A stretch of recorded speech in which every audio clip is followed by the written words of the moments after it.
दोस्तों, साल 1939 में जर्मनी के हिटलर ने द्वितीय विश्व युद्ध की जंग छेड़ दी। अपनी विस्तारवादी नीति और क्रूरता से न जाने कितने लाखों लोगों को उसने मौत की नींद सुला दी। जापान भी उससे पीछे नहीं था, वह भी जर्मनी के हिटलर की तरह करते जा रहा था।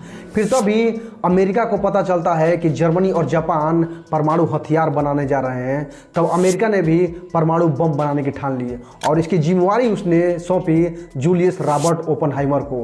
ओपेनहाइमर ने फिर दुनिया का पहला परमाणु बम बनाया, जिसका पहला परीक्षण 16 जुलाई 1945 को अमेरिका के न्यू मैक्सिको के एक रेगिस्तान में किया गया। और परीक्षण के तीसरे सप्ताह में ही अमेरिका ने जापान के 2 शहरों हिरोशिमा और नागासाकी पर परमाणु बम गिरा दिया। और देखते ही देखते पलक झपकते ही दोनों शहरों के लाखों लोग जलकर राख हो गए। आखिर कौन था ओपेनहाइमर जिसने दुनिया का पहला परमाणु बम बनाया? जापान के हिरोशिमा और नागासाकी पर क्यों परमाणु बम गिराए गए और उसका क्या परिणाम हुआ? और क्या हुआ होगा उसके साथ जिसने परमाणु बम बनाया और फिर उसी ने ही उसका विरोध करना शुरू कर दिया? आइए जानते हैं इस वीडियो में।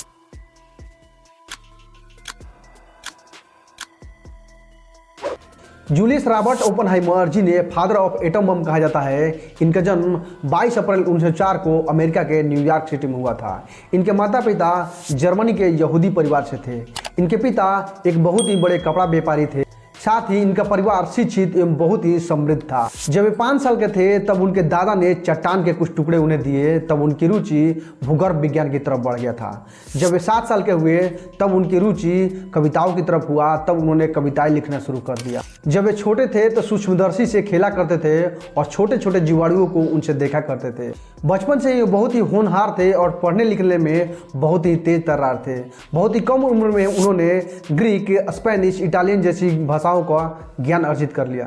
फिर हार्वर्ड यूनिवर्सिटी से भौतिकी विज्ञान में उन्होंने स्नातक किया और सभी छात्रों में टॉप रहे।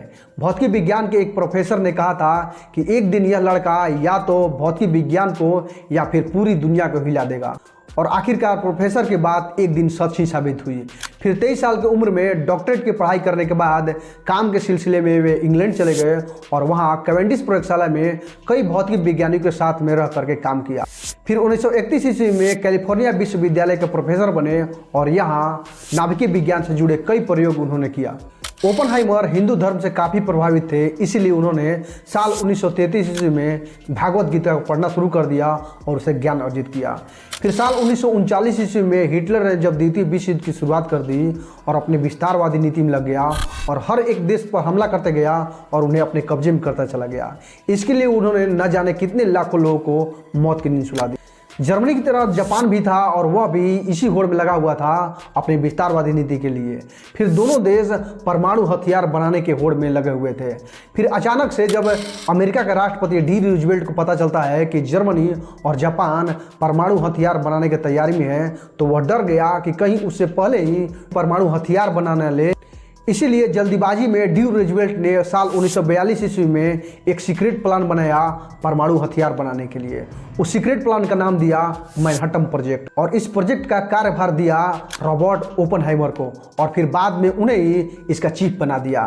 रॉबर्ट ओपेनहाइमर भी इस कार्य में लग गए और कई वैज्ञानिकों की एक टीम बनाई और फिर परमाणु बम बनाने की तैयारी करने लगे। लगभग 3 सालों के कड़ी मेहनत के बाद ओपेनहाइमर ने आखिरकार परमाणु बम बनाने में सफल रहे और फिर 16 जुलाई 1945 ईस्वी को अमेरिका के न्यू मैक्सिको के एक रेगिस्तान में इसका सफल परीक्षण किया गया। इस परीक्षण का नाम दिया गया टेस्ट ट्रिनिटी। यह विस्फोट इतना भयानक और घातक था जिसके बाद लगभग 160 किलोमीटर तक इसके झटके महसूस किए गए और विस्फोट के बाद पूरा सूर्य धुंधला पड़ गया और चारों तरफ केवल धूल ही धूल दिखाई दे रहे थे। जितना उम्मीद ओपेनहाइमर ने किया था इस विस्फोट से, उससे कई गुना ज्यादा शक्तिशाली यह विस्फोट रहा। इस परमाणु परीक्षण को किया गया था अपने देश को बचाने के लिए, लेकिन यह किसी देश के लिए बहुत ही भयानक आगे चलकर साबित हुआ। फिर जापान जब द्वितीय विश्व युद्ध में सरेंडर नहीं कर रहा था और आतंक पे आतंक मचाया जा रहा था, तब अमेरिका ने 6 अगस्त 1945 ईस्वी को जापान के हिरोशिमा शहर पर एक परमाणु बम गिराया जिसका नाम था लिटिल बॉय। और बम गिरते ही लगभग 10 सेकेंड में पूरा हिरोशिमा जलकर खाक हो गया और इस परमाणु हमले में लगभग 70,000 लोग एक ही बार में जलकर स्वाहा हो गए। इसके बाद भी जब जापान सरेंडर नहीं किया तब अमेरिका नहीं रुका और 3 दिन बाद 9 अगस्त 1945 को जापान के नागासाकी शहर पर दूसरा परमाणु हमला किया। उस परमाणु बम का नाम था फैटमैन। इस बम के गिरने के बाद में पूरा नागासाकी भी जलकर खाक हो गया और इस परमाणु हमले में लगभग 70,000 लोग जलकर स्वाहा हो गए। इन 2 परमाणु हमले के बाद जापान पूरी तरह से टूट गया और उसके लाखों लोग जलकर स्वाहा हो गए और पूरी तरह से जापान बर्बाद हो गया।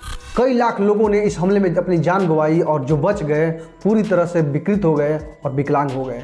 और इसके बाद कई सालों तक जापान में जो बच्चे पैदा हो रहे थे विकृत पैदा हो रहे थे और विकलांग पैदा हो रहे थे। जापान पर 2 बार परमाणु हमले होने के बावजूद भी जापान दुनिया में सबसे ज़्यादा विकसित किया और सबसे ज़्यादा विकास करने वाला देश बना। पूरी दुनिया को जापान से सीख लेना चाहिए कि कैसे परमाणु हमला होने के बावजूद भी जापान सबसे आगे रहा और सबसे ज़्यादा विकसित किया।